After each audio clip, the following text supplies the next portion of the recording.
Vous êtes-vous déjà demandé si vous vivez réellement selon la volonté de Dieu? Ce message est plus qu'un simple rappel de la foi. C'est l'occasion de repenser ce que signifie être un véritable disciple du Christ. Dans un monde rempli de distractions, de rituels vides et d'apparences superficielles, il y a une vérité puissante que peu de gens ont le courage d'affronter. Les paroles de Jésus dans Matthieu 7, 21-23 points dans ce passage, Jésus nous avertit qu'il ne suffit pas de dire « Seigneur, Seigneur » ou de faire de grandes œuvres en son nom. Il recherche quelque chose de plus profond, une connexion authentique et une obéissance véritable. Êtes-vous prêt à découvrir comment ces mots peuvent transformer votre vie et renforcer votre relation avec Dieu? Si vous êtes arrivé ici, ce n'est pas une coïncidence. Cette vidéo est pour vous, pour votre croissance spirituelle et pour qu'ensemble nous puissions construire une communauté qui vit avec but et sincérité. Je vous invite à rester, à réfléchir et à partager ce message. Cliquez sur j'aime et abonnez-vous maintenant pour aider ce message à atteindre plus de cœurs. Commençons ce voyage vers une vraie foi. Une foi qui n'est pas seulement proclamée, mais vécue authentiquement. Ce verset, qui fait partie du Sermon sur la montagne, est l'un des plus difficiles et des moins discutés dans de nombreux cercles religieux. Ici, Jésus ne s'adresse pas seulement aux incroyants, mais surtout à ceux qui pensent être sur le bon chemin. Elle nous invite à réfléchir profondément sur notre foi et nos actions. Jésus commence par souligner que tous ceux qu'il appelle « Seigneur » n'entreront pas dans le royaume des cieux. Cela ne veut pas dire que les mots n'ont pas d'importance, mais cela montre clairement qu'ils ne suffisent pas à eux seuls. Pour lui, ce qui compte, c'est que nous fassions la volonté de son Père. Ce message est un appel à examiner notre relation avec Dieu et notre obéissance quotidienne. Souvent, dans les églises ou les communautés religieuses, nous nous concentrons sur les apparences extérieures. Le nombre de fois que nous assistons au culte, le montant de nos dons ou le nombre d'activités que nous pratiquons. Bien que ces actions soient importantes, ce passage montre clairement qu'elles peuvent devenir des rituels vides si elles ne viennent pas d'un cœur transformé. Le contexte historique de ces mots est également pertinent. À l'époque de Jésus, de nombreux chefs religieux suivaient strictement la loi, mais leur cœur était loin de Dieu. Jésus utilise ce passage pour dénoncer l'hypocrisie et souligner que la foi ne concerne pas seulement les actions extérieures, mais aussi un véritable engagement intérieur. Cet avertissement nous invite également à réfléchir à nos motivations. Agissons-nous par amour et obéissance à Dieu, ou simplement pour répondre à des attentes sociales ou religieuses? Les paroles de Jésus nous encouragent à regarder au-delà du superficiel et à évaluer notre véritable connexion spirituelle. Un autre aspect important de ce passage est la façon dont il redéfinit le concept de la foi. Pour Jésus, la foi n'est pas une liste de choses à faire, mais une relation vivante et dynamique avec Dieu. Cette approche change notre perspective sur ce que signifie être chrétien. Enfin, ce contexte nous invite à un changement de mentalité. Ce n'est pas une question de savoir à quel point vous êtes occupé dans des activités religieuses, mais de savoir dans quelle mesure vous êtes prêt à écouter la voix de Dieu et à vivre selon sa volonté. Le message de Matthieu 7, 21-23 est un avertissement puissant qui ne doit pas être ignoré. Jésus ne s'adresse pas seulement aux non-croyants, mais à ceux qui se considèrent comme des disciples fidèles. Ce détail rend le passage encore plus frappant, car il nous oblige à réfléchir profondément sur notre vie spirituelle. Jésus déclare que tous ceux qu'il appelle « Seigneur » n'entreront pas dans le royaume des cieux. Cela nous montre qu'il ne suffit pas de reconnaître son autorité par des paroles. Il est nécessaire que nos actions reflètent cette déclaration. La vraie foi va au-delà des lèvres et se démontre dans nos décisions quotidiennes. Nous recherchons souvent l'approbation des autres par le biais d'actes religieux visibles, comme participer à des événements ou parler publiquement de notre foi. Mais Jésus nous rappelle que le Père ne cherche pas un spectacle, il recherche un cœur sincère. Cela nous met au défi d'examiner si nos intentions sont pures ou si nous agissons pour être vus par les autres. L'accent mis sur « faire la volonté de mon Père » nous amène à nous demander: cherchons-nous vraiment ce que Dieu veut pour nos vies? Sovent, nos priorites any correspondent pas celles de Dieu, etc. passage nous appelle à les aligner. Faire la volonté de Dieu exige du dévouement et de l'humilité, pas seulement de belles paroles. L'impact de cet avertissement réside également dans sa clarté. Jésus n'adoucit pas ses paroles. Il parle avec fermeté parce qu'il veut nous faire comprendre la gravité de nos choix. Il ne s'agit pas de nous faire peur, mais de nous réveiller. Sommes-nous vraiment prêts à assumer la responsabilité de nos actes et de nos décisions? Ce passage souligne également l'importance de l'authenticité dans notre relation avec Dieu.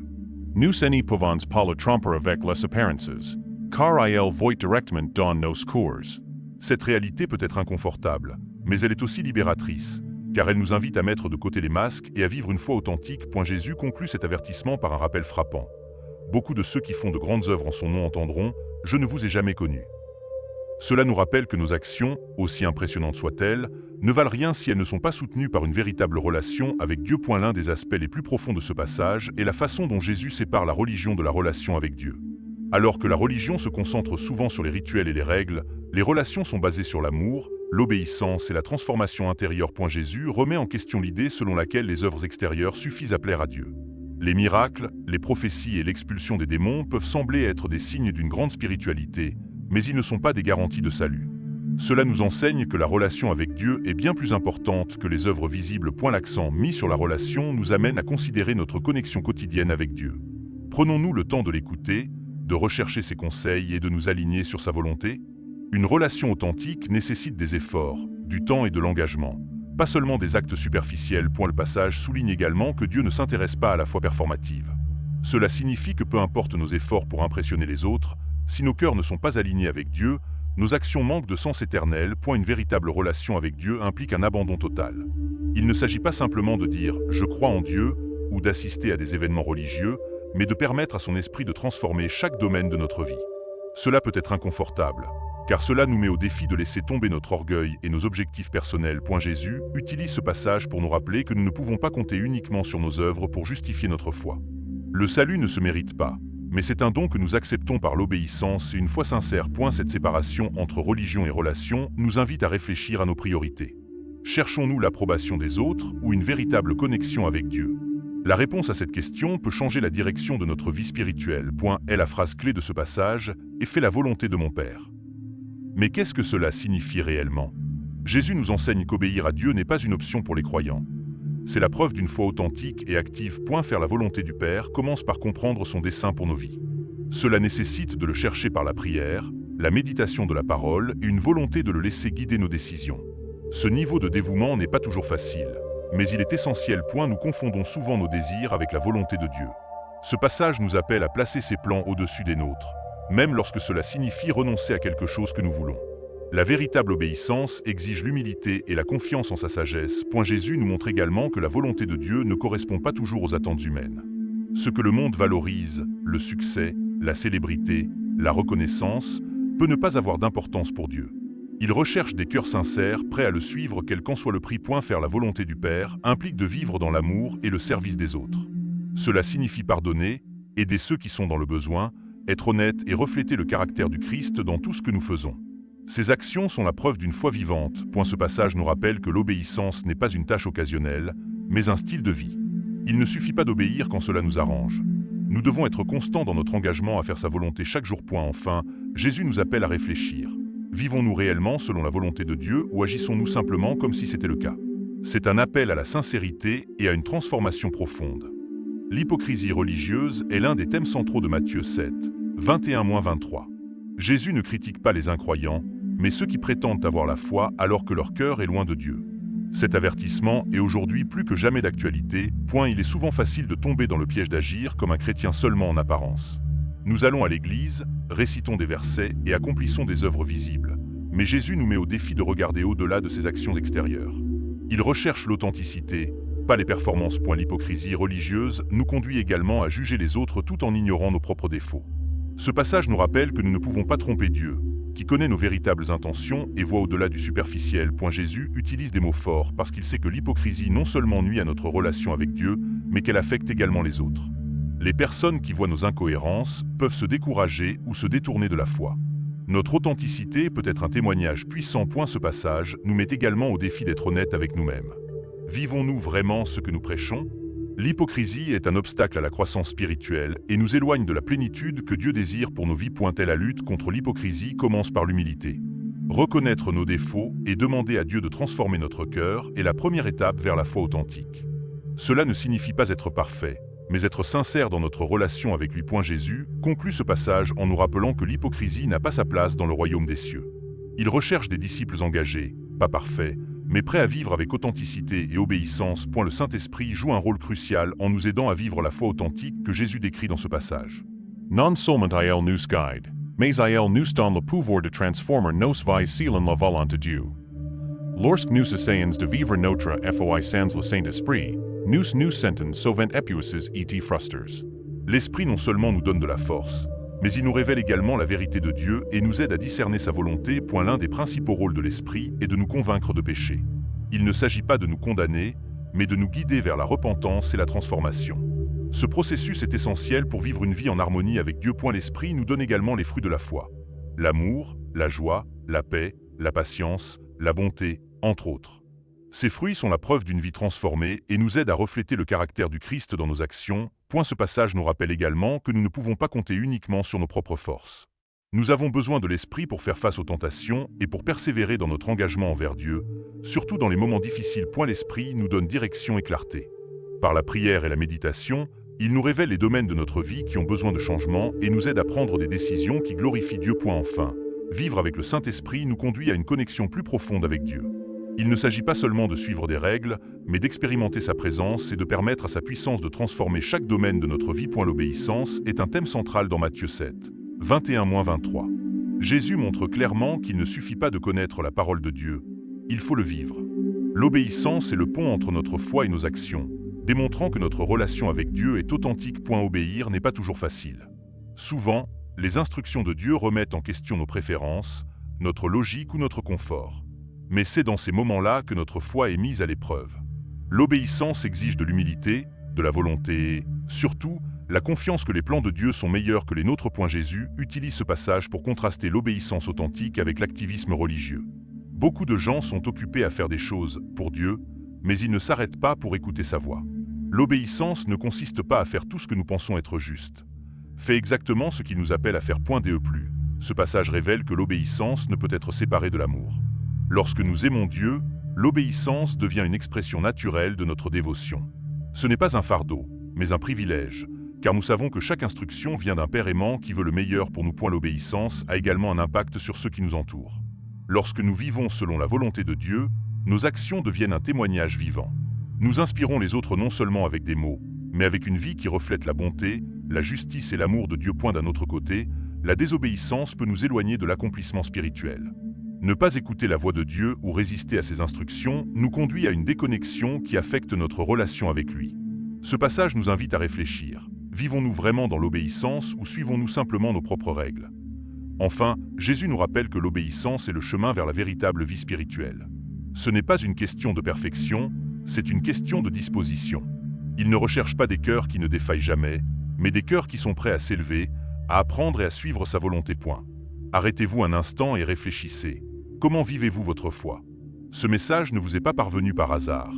Dieu a un projet pour vous aujourd'hui. Si ces mots ont touché votre cœur, c'est qu'il vous appelle à quelque chose.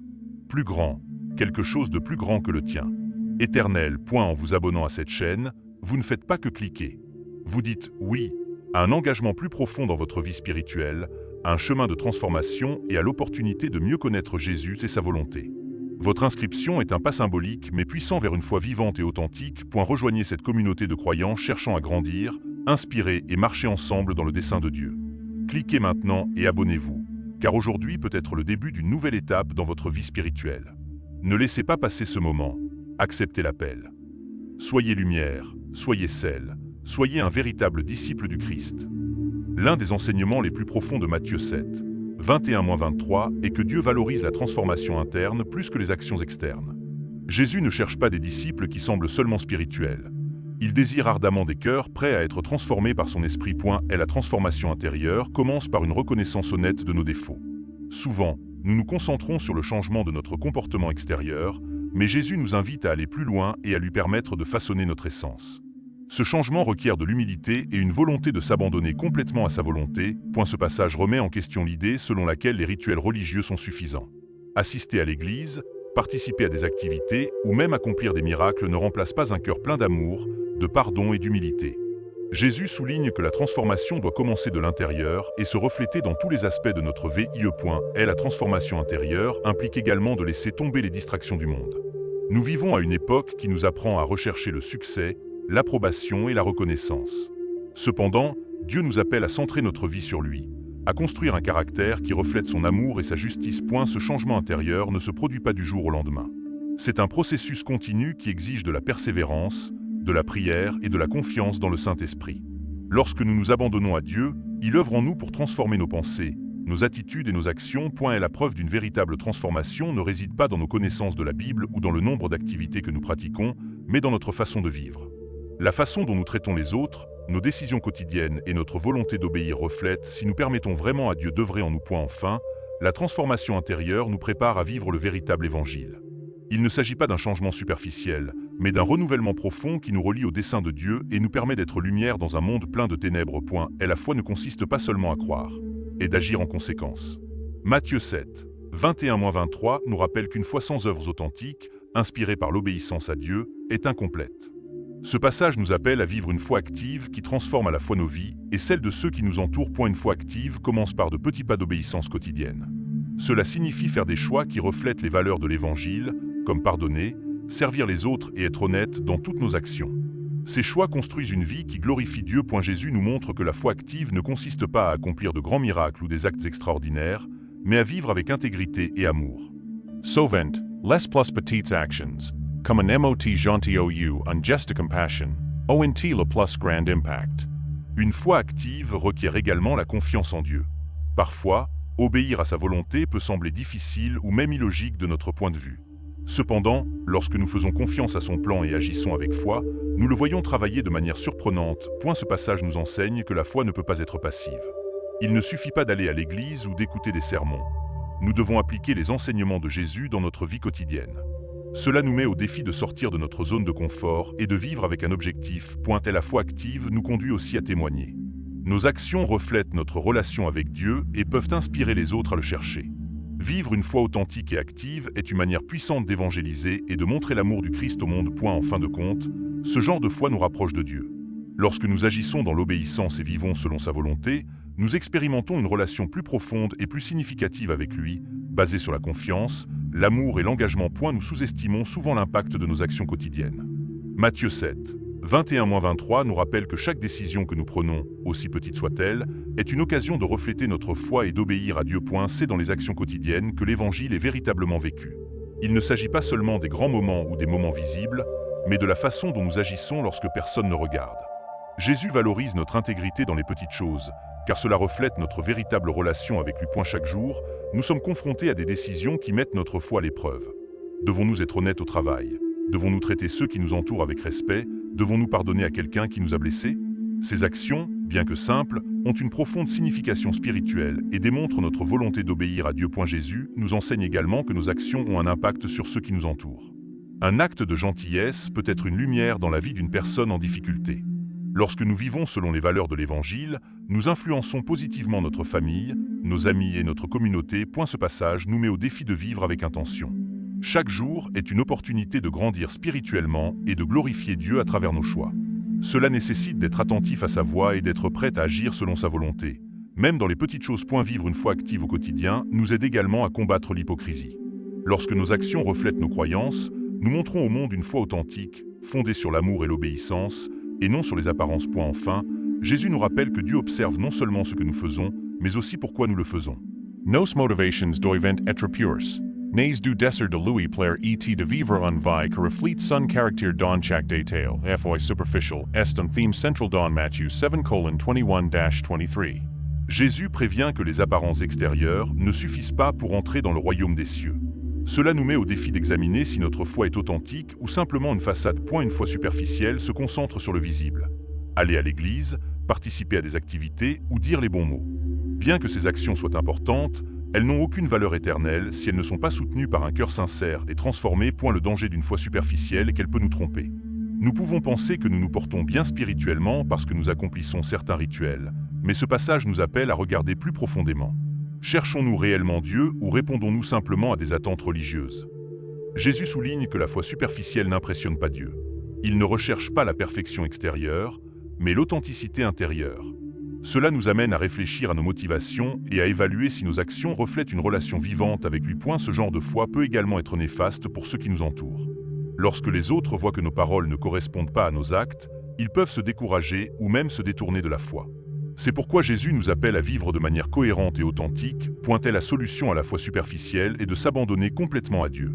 Cela implique de permettre à son esprit de transformer nos cœurs, de renouveler nos esprits et de nous guider vers une relation plus profonde et plus significative avec lui. Enfin, ce passage nous invite à abandonner la superficialité et à rechercher une foi réelle.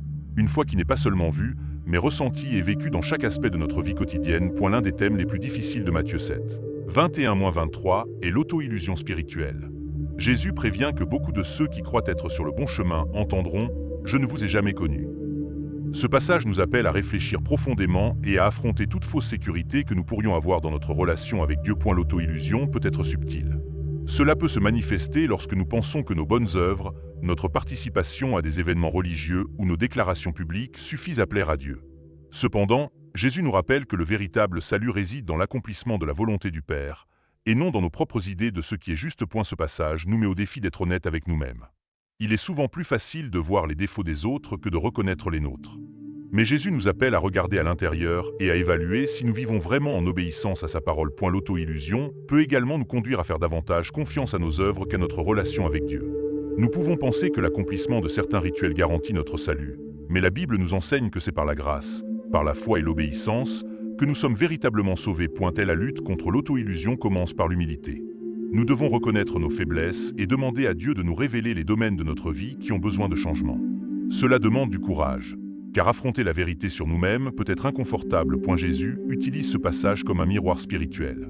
Cela nous montre que nos paroles et nos actions extérieures ne suffisent pas si elles ne reflètent pas un cœur transformé. Ce processus peut être difficile, mais il est essentiel pour vivre une foi authentique. Enfin, cet appel à l'auto-évaluation nous invite à une vie de transparence. En nous abandonnant à Dieu et en lui permettant d'examiner nos cœurs, nous trouvons une relation plus profonde et plus sincère avec lui, libre de toute illusion et de toute superficialité. Jésus déclare que seuls ceux qui font la volonté du Père entreront dans le royaume des cieux. Cela nous amène à réfléchir sur l'importance de vivre dans la vérité, non seulement en apparence, mais dans tous les domaines de notre vie. Vivre dans la vérité commence par reconnaître Jésus comme le centre de notre existence. Cela implique de s'abandonner à lui, non seulement en tant que Sauveur, mais aussi en tant que Seigneur, lui permettant de guider chaque décision et chaque action que nous prenons. Ce passage nous met au défi d'abandonner toute forme d'hypocrisie. La vérité n'est pas une question de perfection, mais de sincérité. Dieu ne recherche pas des disciples parfaits, mais plutôt des cœurs prêts à admettre leurs erreurs et à rechercher sa direction. Vivre dans la vérité implique aussi d'être cohérent. Notre foi doit se refléter dans la façon dont nous traitons les autres, dont nous agissons dans les situations difficiles et dont nous gérons nos priorités. Chaque action est une occasion de démontrer que notre foi est réelle. Jésus nous enseigne que la vérité a un prix. Être honnête avec nous-mêmes et avec les autres peut être inconfortable, surtout dans une culture qui valorise l'apparence plutôt que l'authenticité. Cependant, vivre dans la vérité nous libère des chaînes des attentes sociales. Cet appel à la vérité nous invite également à rechercher constamment la direction de Dieu. Par la prière, l'étude de sa parole et la communauté avec d'autres croyants, nous pouvons rester fermes sur le chemin de la vérité et éviter d'être égarés par de faux enseignements. Enfin, Jésus nous rappelle que vivre dans la vérité n'est pas une option pour ceux qui le suivent. C'est un signe d'une relation authentique avec lui et une preuve de notre obéissance et de notre amour pour sa volonté. Matthieu 7, 21-23 nous invite à considérer l'éternité dans nos décisions quotidiennes. Jésus nous rappelle que nos actions sur terre ont des conséquences éternelles et nous met au défi de vivre avec cette perspective à l'esprit. Penser à l'éternité nous amène à réévaluer nos priorités. Nous nous concentrons souvent sur des réalisations temporaires, comme le succès professionnel ou l'accumulation de biens matériels, mais ce passage nous rappelle que la seule chose qui compte vraiment est notre relation avec Dieu. Jésus nous montre qu'il ne suffit pas de prétendre à la spiritualité. Nous devons vivre en pensant à l'éternité, en prenant des décisions que reflètent notre engagement envers le royaume des cieux. Cela implique de renoncer au plaisir momentané pour poursuivre un but éternel. Une perspective éternelle nous aide également à faire face aux défis et aux sacrifices. Savoir que nos épreuves ont un but plus grand nous donne la force de persévérer et nous motive à rester fermes dans notre foi, même au milieu des difficultés. Ce passage nous appelle à nous demander: construisons-nous notre vie sur un fondement éternel ou sur des choses qui disparaîtront? Jésus souligne que seul ce que nous faisons en obéissance à Dieu a une valeur durable. Penser à l'éternité nous encourage également à partager l'Évangile. Savoir que nos actions peuvent avoir un impact sur la destinée éternelle des autres nous motive à être des témoins fidèles du Christ et à vivre d'une manière qui inspire les autres à le chercher. Enfin, vivre avec l'éternité en perspective nous donne un espoir inébranlable. Cela nous rappelle que même si cette vie est courte, ce que nous faisons pour Dieu a un impact éternel et que notre récompense est assurée dans son royaume. Le message central de Matthieu 7, 21-23 est un appel à l'authenticité spirituelle. Jésus nous met au défi de vivre une foi qui n'est pas superficielle, mais qui naît d'un cœur authentique engagé dans sa volonté. L'authenticité spirituelle commence par une véritable relation avec Dieu. Il ne s'agit pas de suivre des règles ou des traditions, mais de rechercher sa présence et de lui permettre de transformer chaque domaine de notre vie. Jésus nous montre que l'authenticité ne signifie pas la perfection, mais la sincérité. Nous pouvons échouer, mais l'important est de reconnaître nos faiblesses et de revenir à Dieu avec humilité, en recherchant sa direction et son pardon. Ce passage nous invite également à abandonner les apparences. La foi authentique ne cherche pas à impressionner les autres, mais à plaire à Dieu. Cela nous libère de la pression de devoir répondre à des attentes extérieures et nous permet de nous concentrer sur ce qui compte vraiment. L'authenticité spirituelle se reflète dans nos actions quotidiennes. Chaque décision que nous prenons, chaque mot que nous prononçons et chaque attitude que nous affichons devrait être le reflet de notre foi en Dieu et de notre désir d'obéir à sa volonté. Jésus nous appelle à être des exemples vivants de ce que signifie le suivre. Notre authenticité peut inspirer les autres à rechercher une relation plus profonde avec lui et à abandonner les pratiques vides ou superficielles. Enfin, l'authenticité spirituelle est le fondement d'une vie pleine en Christ. Cela nous relie à son dessein éternel, nous donne la paix et nous permet d'expérimenter la véritable liberté qui vient du fait de vivre dans l'obéissance à sa parole.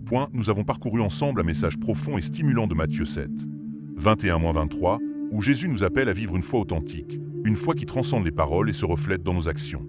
Ce n'est pas un message facile, mais il est nécessaire pour ceux qui souhaitent vraiment suivre le Christ. Aujourd'hui, vous avez l'opportunité de faire un pas vers une relation plus profonde avec Dieu. Ne laissez pas ce message être juste un moment passager. Faites en sorte que cela marque un avant et un après dans votre vie spirituelle. Réfléchissez à ce que vous avez entendu et commencez à vivre l'Évangile de manière authentique, permettant à Dieu de transformer chaque aspect de votre vie. Je vous invite à rejoindre cette communauté de foi, où nous partageons la vérité de l'Évangile avec sincérité et amour. Cliquez sur le bouton s'abonner dès maintenant. Ce n'est pas seulement un clic, c'est un engagement envers une vie guidée par le Christ. C'est votre façon de dire « Oui, je veux suivre Jésus et en apprendre davantage sur sa volonté ». En vous abonnant, vous resterez également connecté avec des messages qui vous aideront à renforcer votre foi, à comprendre les Écritures et à vivre selon le dessein de Dieu. Partagez ce message avec quelqu'un qui a besoin d'entendre cette vérité, car vous pouvez être la lumière qui inspire une autre personne à se rapprocher de Dieu. Je tiens à vous rappeler que vous n'êtes pas seul sur ce chemin. Dieu est avec vous, vous guide et fortifie votre esprit. Je suis aussi là pour vous accompagner, partager des enseignements qui nous conduisent ensemble vers une relation plus profonde avec notre Créateur. Bonjour. Je m'appelle Joshua et ce fut un privilège de partager ce message avec vous. Comme vous, je suis sur ce chemin de foi, cherchant à suivre Jésus avec sincérité et obéissance. Mon but est de vous aider à trouver des réponses dans la parole de Dieu et à vivre une vie qui reflète son amour et sa vérité. Si ce message a touché votre cœur, faites-le moi savoir dans les commentaires. J'aimerais lire ce que Dieu fait dans votre vie et comment ce contenu peut continuer à être une bénédiction pour vous. Vous pouvez également suggérer des sujets ou des questions que vous souhaitez explorer ensemble. N'oubliez pas que vous n'êtes pas seul. Nous sommes une famille en Christ, et ici vous trouverez un lieu pour grandir, partager et renforcer votre relation avec Dieu. Abonnez-vous à la chaîne et activez les notifications pour ne manquer aucun message qui peut transformer votre vie spirituelle. Que Dieu bénisse votre vie, guide vos pas et remplisse votre cœur de sa paix. Merci de faire partie de cette communauté, de me permettre d'entrer dans votre vie avec ce message et de marcher ensemble sur ce chemin de foi. On se retrouve dans la prochaine vidéo. À bientôt, et que l'amour de Dieu soit toujours avec vous.